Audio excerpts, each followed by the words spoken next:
সানি আলোর ছায়া চ্যানেলে আপনাদের সবাইকে জানাই স্বাগতম।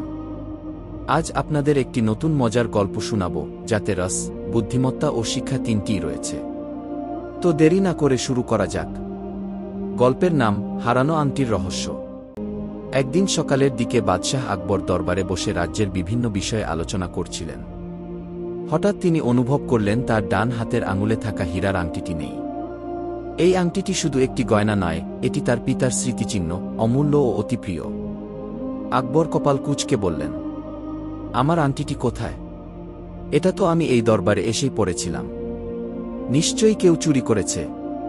সাথে সাথে দরবার কড়া পাহারায় রূপান্তরিত হল। দরজা বন্ধ করে দেওয়া হল। কেউ বের হতে পারবে না যতক্ষণ না চোর ধরা পড়ে। দরবারে নিস্তব্ধতা, সকলের মুখে আতঙ্ক। আকবর গর্জে উঠলেন, বীরবল, তুমি কোথায়? তাড়াতাড়ি এসো।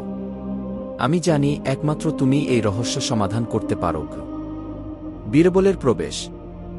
বীরবল মাথা নিচু করে শান্ত কণ্ঠে বললেন, জাহাপনা, আপনি নিশ্চিন্ত থাকুন।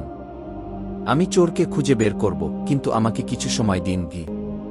তিনি সবাইকে বললেন, আপনারা সবাই একে একে সামনে আসুন। প্রত্যেককে আমি একটি করে ছোট বাঁশের কাঠি দেব। এই কাঠি জাদুকরি। আগামীকাল সকালে এই কাঠি যার 1 ইঞ্চি বড় হয়ে যাবে, সেই চোর। সকলেই কাঠি নিয়ে চলে গেল।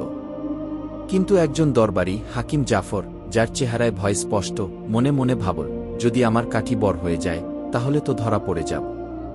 বরং আমি একটু কেটে রাখি। পরদিন সকালের দরবারে ফিরে এল সবাই। বীরবল একে একে কাঠিগুলি পরীক্ষা করলেন। এক পর্যায়ে তিনি হাকিম জাফরের হাতে থাকা কাঠিটি নিয়ে বললেন, এই ব্যক্তিই চোর। সবাই বিস্ময়ে তাকিয়ে। আকবর বললেন, কিভাবে তুমি বুঝলে বীরবল? বীরবলের ব্যাখ্যা, জাহাপনা, এই কাঠিগুলোর কোনো জাদু নেই। আমি শুধু মানসিক চাপ তৈরি করেছি। আমি জানতাম চোরের মনে আতঙ্ক জন্মাবে, আর সে ভেবে কাঠি কেটে রাখবে যাতে বড় হলেও বোঝা না যায়। বাকিরা কিছু করেনি। কিন্তু হাকিম জাফরের কাঠিটি 1 ইঞ্চি ছোটই। আকবর হেসে উঠলেন, বললেন, বীরবল, তুমি আবার প্রমাণ করলে তুমি কেবল বুদ্ধিমানই নও, তুমি রাজ্যের শ্রেষ্ঠ বিচারক। হাকিম জাফর দোষ স্বীকার করল। সে বলল, আমি রাজপ্রাসাদের ভেতরের কাজের লোকদের কাছ থেকে শুনেছিলাম এই আংটির দাম অনেক বেশি। লোভ সামলাতে পারিনি।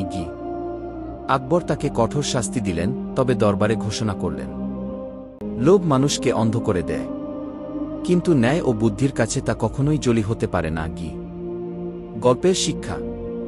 1. বুদ্ধিমত্তা দিয়ে যে কোনো জটিল পরিস্থিতির সমাধান সম্ভব। 2. সত্য ও ন্যায়ের পথেই শেষ পর্যন্ত জয় আসে।